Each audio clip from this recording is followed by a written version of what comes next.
Come Holy Spirit, Come Holy Spirit sa mga mong lingkod upang maging instrumento at daluyan ng pagpapala. Isang mapagpalang araw po ngayon ng linggo, Hulyo 28, taong 2024. Welcome sa ating Hold the Line at huwag natin sayangin yung opportunity na makapagbahagi at makapag-share ng mabuting balita. Yung gospel po ngayon ay napakaganda at napakamakapangyarihan. Kaya wag nating sayangin yung opportunity na pangawakan natin yung mga pangako ng Diyos. At sa araw po na ito, may 7 bagay o 7 points po tayong pagbubulayan.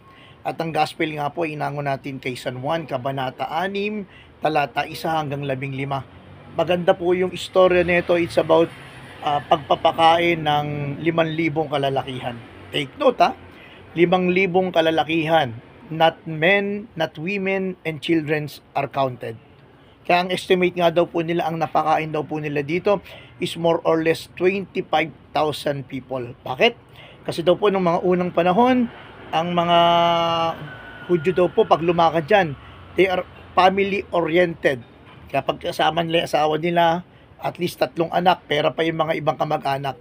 Kaya kung titingnan natin, more or less 25,000 ang pinakain dito. Okay, sa gospel kapatid, ang sabi rito, mayroon po ritong isang batang lalaki na may dalang 5 tinapay na may sibada at 2 isda.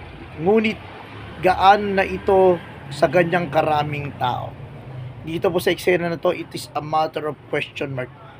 Meron lamang daw 5 tinapay at 2 isda na galing pa sa isang bata. Okay, ang unang point po sa gospel, ang istorya po sa gospel, kung di po kayo nakapagsimba, at nakapagsimba po kayo kanina, lumakad po sila Jesus at sila po'y sinundan ng maraming tao. At nung mga bandang hapon naroon pa rin yung mga tao. Kaya naawa po ang ating Panginoon sapagkat ang mga tao'y pagod at hapon na. Kaya gusto ng Panginoon ay pakainin itong mga tao na ito. Kaya lang sabi nga, maghahapon na, sabi ng tao, paano daw tinanong ni Jesus sa kanyang mga alagad, paano natin pakakainin ang mga tao na ito? Pagkamat nagtanong ang ating Panginoon, alam niya ng sagot. Because He knows everything. Pero sabi ni Felipe, Lord, paano natin pakakainin ito? Kahit gaano karaming pera natin, ganito karami ang ipapakain natin, hindi pa rin sasapat sapagkat malayo yung lugar. Kumbaga parang kawalan ng pag-asa kagad ang nakita ng mga alagad. Shoutout lamang po pala sa aso natin Jesus name, aso, tumigil ka sa pangalan ni Jesus. I command you to stop. Stop in Jesus name. Makapangyari ang salita ng Diyos ang pakikinggan ng tao sa oras na to.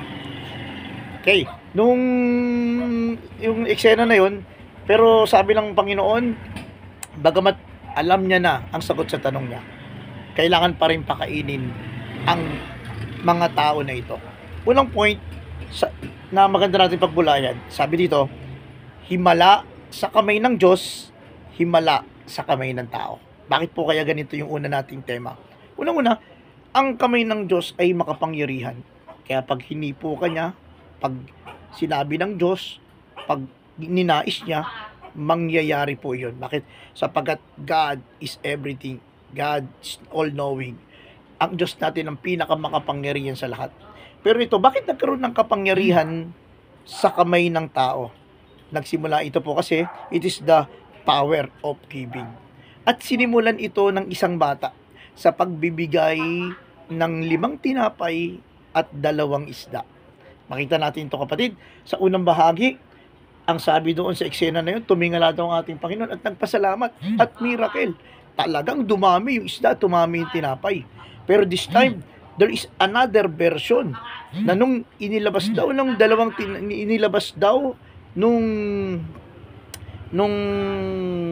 bata yung 5 tinapay at 2 isda, ang mga tao ay nagkusa ring magbigay. Inilabas nila yung kanilang mga baon, inilabas nila yung kanilang mga tinapay at isda, at napakain ang lahat. At take note kapatid sabi po doon sa susunod natin hindi lamang po napakain ang lahat, bagkos sobra pa. The second point ng gospel is what you call kulang ang lalagyan. Bakit po kaya kulang ang lalagyan?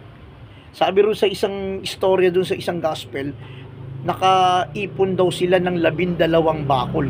Baka 12 malaking lalagyan, 12 sisidlan. Alam mo kapatid, kung yung time na yun meron silang 20 sisidlan, tiyak ko, mapupuno yun. Kung meron silang 15 sisidlan, tiyak ko, mapupuno yun. Bakit? Sapagkat ang pagpapala ng Diyos is overflowing. Gusto ng Diyos is sobra-sobra. Para ano? Para hindi ka lamang ikaw makinabang, hindi lang ikaw ang pagpalain. Pagkos may ma-share ka rin sa iyong kapwa. Kaya kapatid, prepare for the big blessing para sa iyo at para sa iyong pamilya. Hindi para sa rilinin mo, kung hindi para ibahagi mo sa iyong kapwa. Kulang ang lalagyan. Kaya sabi doon, yung 12 lalagyanan, sumobra pa daw doon sa lalagyanan. Kaya, ang pagpapala ng Diyos, umaapaw, siksik, liglig, at sobra-sobra para sa pagpapala mo at para sa pagpapala ng iyong kapwa. Then the third point is what you call simple things into amazing things. Bakit po? Balikan daw natin istorya nung panahon nung di Jesus Christ doon sa kasalan sa Cana. Balik lang natin, sa ibay lang natin. Ordinaryong tubig, dahil naubusan nga ng alak yung ikakasal at mapapaya, nakiusap ang inang Maria, sabi niya, naubusan ng alak ang ikakasal. Sabi pa ni Jesus, Ginang, hindi ko pa panahon, pero bagamat hindi niya panahon dahil isang ina ang nagsalita, sabi ng mga tao, sundin nyo kung sasabihin ni Jesus, at sinundan nila. At nakita natin, yung tubig ay naging alak. Simple water into an amazing wine. This time, simple things. 2 isda at 5 tinapay. Simple fish and simple bread. Pero ano nangyari? Miracle happened. Amazing happened.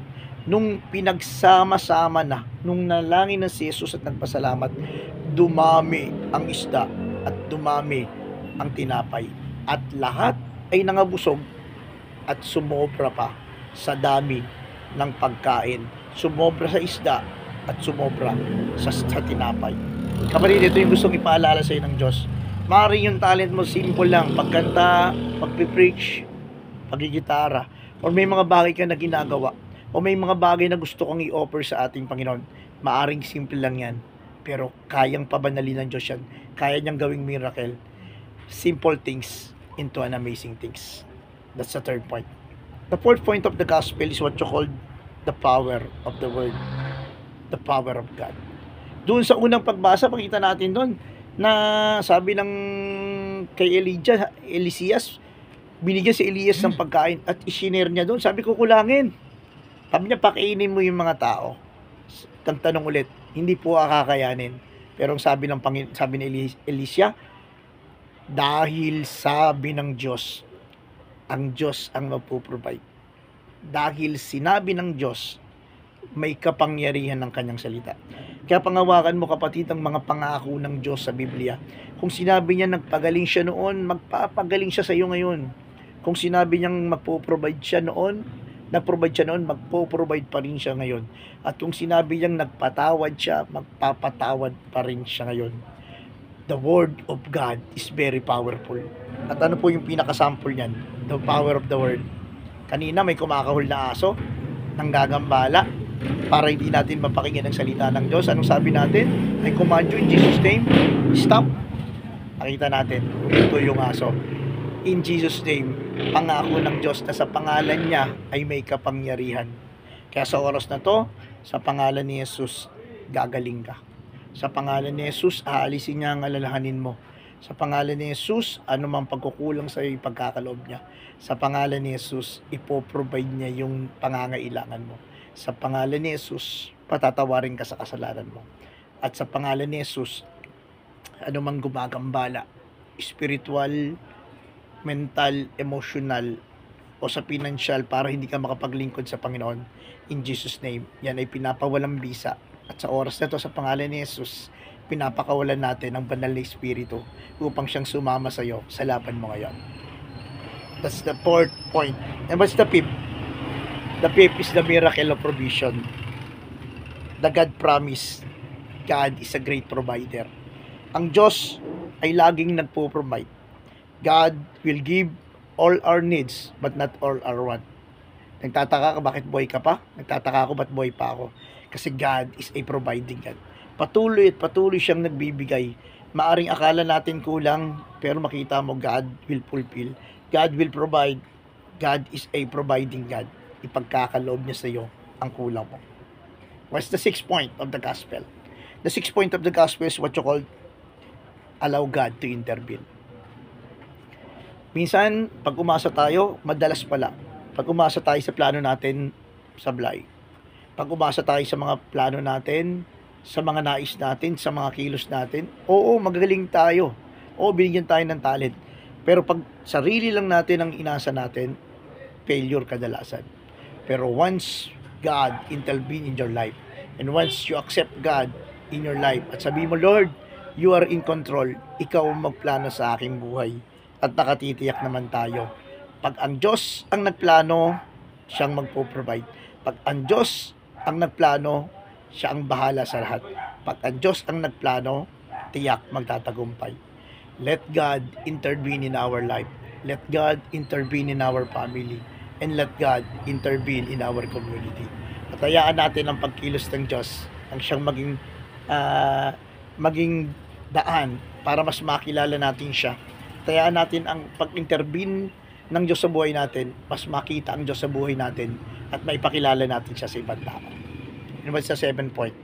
The seventh point of gospel is what you call what is impossible for men is possible for God.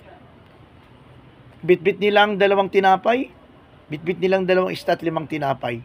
Sabi ng tao, hindi mapapakain. Sabi ng tao, magugutom. Sabi ng tao, wala nang pag-asa.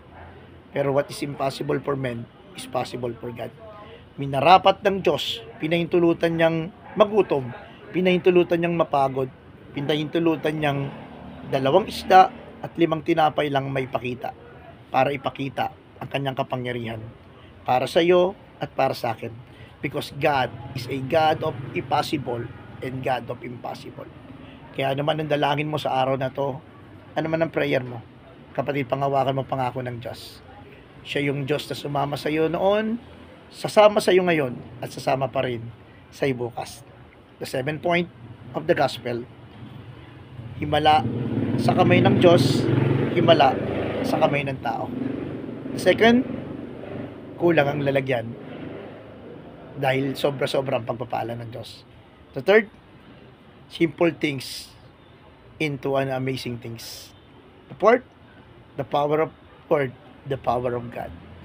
The fifth, the miracle of provision, God will provide.